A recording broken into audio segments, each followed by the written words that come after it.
Film की शुरुआत हमें काफी टूटे फूटे घर से दिखाई जाती है, जहां हम उस घर में एक लेडी को देख सकते हैं जिसका नाम ओल्गा है और वो अपने हाथों में अजीब सा रैबिट लेकर घूम रही है, जिसे वो डायरेक्शन की तरफ पॉइंट करती है और जैसे ही वो ड्रम बजाता है वो उस डायरेक्शन में मूव होती चली जाती है। यानी कि वो रैबिट उसे डायरेक्शन बता रहा है जिसे वो फॉलो करती जा रही है और ऐसे ही फॉलो करते हुए हम देख पाते हैं कि वो बेसमेंट में आ पहुंची है और जैसे ही वो रैबिट को एक दीवार की तरफ मूव करती है तो वो फिर से ड्रम बजाना शुरू कर देता है, जिस कारण वो उस दीवार में एक छोटा सा होल बनाती है, जिसके अंदर झांकते ही वो काफी शॉक हो जाती है। जिसके बाद ये कहानी आइजैक नाम के एक लड़के पर बढ़ती है जिसे भूलने की बीमारी है, यानी कि इसके साथ कुछ ऐसे हादसे हुए थे जिस वजह से वो अक्सर चीजें भूल जाता है। लेकिन उसी के साथ हम देख पाते हैं कि उसका लैंडलॉर्ड मोई उसे मिलने के लिए आ पहुंचा है, वो भी एक रिक्वेस्ट के साथ कि आइजैक उसका ये काम कर दे कि वो उसकी नीज को संभाल ले, जिसकी नीज और कोई नहीं बल्कि ओल्गा है। और वो आइजैक को काम पर इसीलिए रखना चाहता है क्योंकि उसे आइजैक पर भरोसा है, क्योंकि अक्सर ओल्गा बिना किसी वार्निंग के एकदम शांत बैठ जाती है, जिसके साथ कोई भी कुछ भी कर सकता है। लेकिन इतना ही नहीं बल्कि वो एक ऐसी जगह रहती है जहाँ आसपास पूरा पानी है, यानी कि हम कह सकते हैं कि वो आइलैंड पर अकेली रहती है।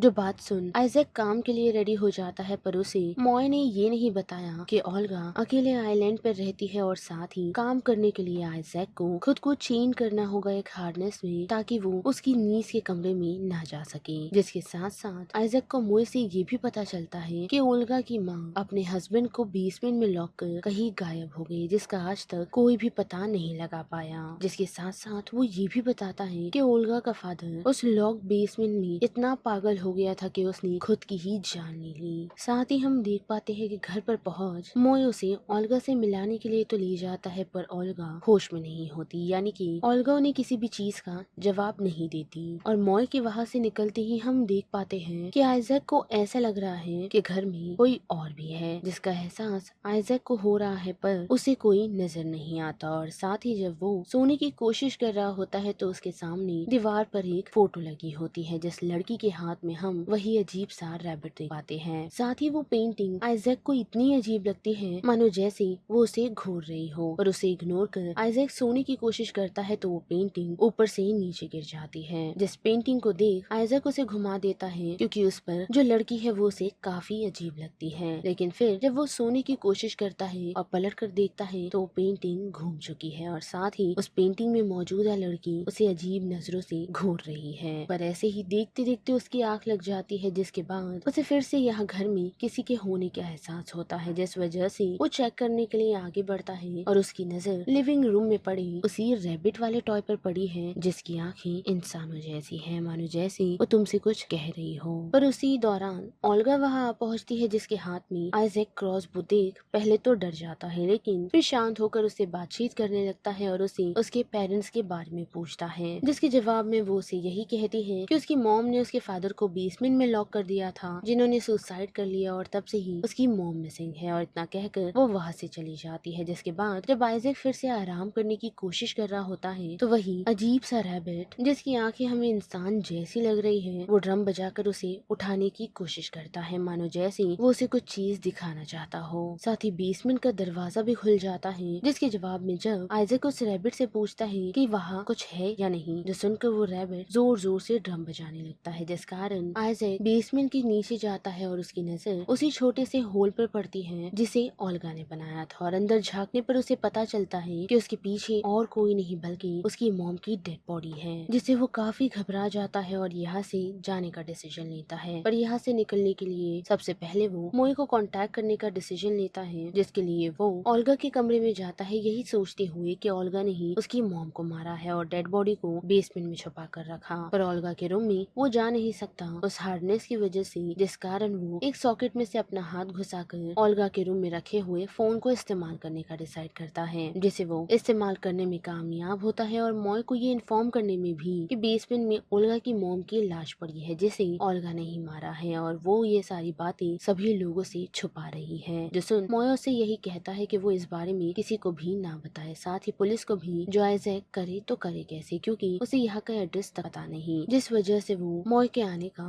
वेट करता है। पर उसने ओल्गा के रूम को लॉक कर दिया है, जिस वजह से इंटरकॉम की मदद से वो आइजैक से बात करती है, उसे ये कहते हुए कि उसने उसे लॉक क्यों किया, जिसके जवाब में आइजैक उसे बता देता है कि उसे उसकी मॉम की लाश मिल गई है और वो उसके अंकल को इस बारे में सब कुछ बता चुका है। जो बात सुन ओल्गा उसे कहती है कि उसे ऐसा नहीं करना चाहिए था क्योंकि उसकी मॉम को ओल्गा ने नहीं बल्कि उसके अंकल और फादर ने मिलकर मारा था। जो बात सुनने के लिए आइजैक उसके कमरे में जाने का डिसाइड करता है, पर पहले उसे क्रॉस बोव साइड में रखने के लिए कहता है और उसके बाद ओल्गा उसे बताती है कि अंकल और फादर ने मिलकर उसकी मॉम को इसीलिए मारा था क्योंकि ओल्गा की मॉम उसके फादर की क्लेस्ट्रोफोबिया का मजाक उड़ाया करती थी। जो बात सुन वो उसे यही कहता है कि उसे पुलिस को कॉल करना चाहिए, पर ओल्गा ऐसा नहीं करती और कुछ समय बाद वो आइजैक के भाई का जैकेट पहन उसके सामने खड़ी हो जाती है। जो देख आइजैक काफी कंफ्यूज है और उसे पूछता है कि ये जैकेट यहाँ कैसे आया, जिसके जवाब में ओल्गा उसे बताती है कि 1 साल पहले उसने ही इसे यहाँ भूल गया था। जो बात सुन आइजैक उससे यही कहता है कि वो यहाँ पर पहली बार आ रहा है, पर ओल्गा उसे बताती है कि अगर उसे याद होगा कि उसके फादर की डेथ कैसे हुई, वो भी बेसमेंट में उसकी मॉम के बंद करने के कारण, पर अगर उसकी मॉम की पहले ही डेथ हो चुकी थी तो उसके डैड की डेथ का जिम्मेदार कौन था, जिसके लिए वो उसे बताती है कि मो ने उसे और उसके भाई को हायर किया था ताकि वो दोनों ओल्गा के फादर को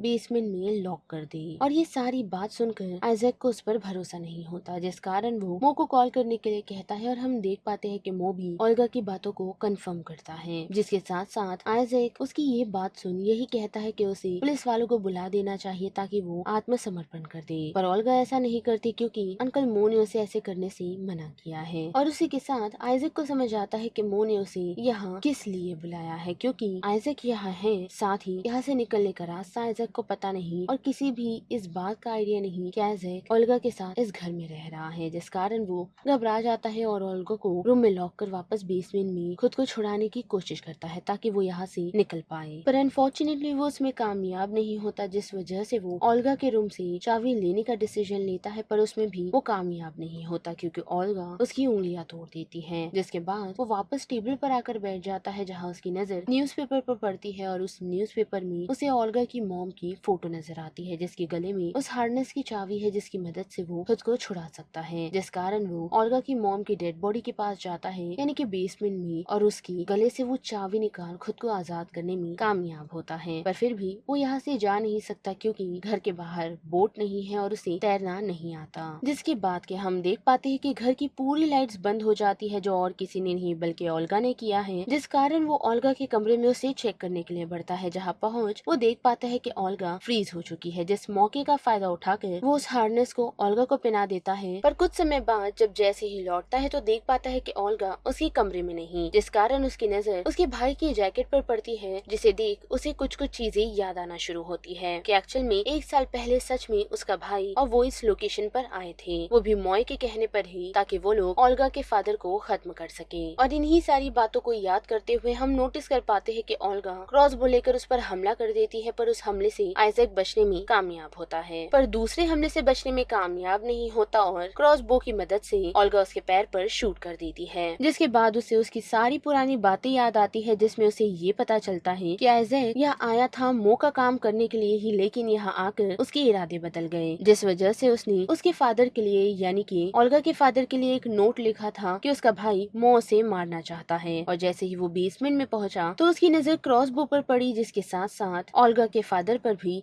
जो ऑलरेडी जख्मी था, जिन्हें देख वो डरकर वापस बेसमेंट से बाहर चला गया और उसने ये नोटिस किया कि उसका फादर हार्नेस में लॉक था ही नहीं। लेकिन 2 दिन बाद जैसे मो आइजैक से मिलने के लिए पहुंचा तो उसने उसे सब कुछ सच बता दिया कि उसने ओल्गा के फादर को बेसमेंट में लॉक किया ही नहीं था। जो सुन मो शॉक है, लेकिन साथ ही वो उसे ये बताता है कि उसे इस बारे में पता चल गया कि मो की असलियत के बारे में वो ओल्गा के फादर को बताने वाला था, पर फिर भी वो आइजैक को कुछ नहीं करता और वहाँ से चला जाता है। जिसकी कुछ दिनों बाद जब आइजैक की मुलाकात मो से हुई थी, वो भी एक बोट पर, तो उस मौके का फायदा उठाते हुए मो ने उसे पानी में ढकेल दिया था, यही सोचते हुए कि उसे अब वो खत्म कर देगा, पर अनफॉर्चुनेटली ऐसा हुआ नहीं, बल्कि आइजैक बच गया और उस कारण उसकी मेमोरी लॉस हो गई, जिस वजह से ही 1 साल साल बाद जब वो रिकवर हुआ तो मो उससे मिलने के लिए हॉस्पिटल आ पहुंचा और वापस इस घर में ले आया ताकि वो उसे यहाँ पर खत्म कर सके। पर आइजैक ऐसा होने नहीं देगा, जिस वजह से वो सबसे पहले अपने पैर से उस तीर को निकालता है और उसी दौरान उसकी नजर एक डोर पर पड़ती है, यानी कि एक सीक्रेट डोर पर जो एक टनल जैसा है, जिसमें झांकने से उसे ऐसा लगता है कि ओल्गा की मॉम उसे देख रही है। पर उसे इग्नोर करते हुए वो उस टनल के सहारे सीधा ओल्गा की मॉम की डेड बॉडी के पास आ पहुंचता है, जहां से बाहर निकलने की कोशिश अब वो कर रहा है और ये भी नोटिस कर पाता है कि ओल्गा की मॉम उसे देख रही है, जो चीज उसे काफी डिस्टर्ब करती है, जिस कारण वो अपने कैप को निकाल उन्हें पहना देता है, यही सोचते हुए कि अब वो उसे नहीं घूरेगी। पर ऐसा होता नहीं, बल्कि फिर भी वो लाश उसे घूरती रहती है और वो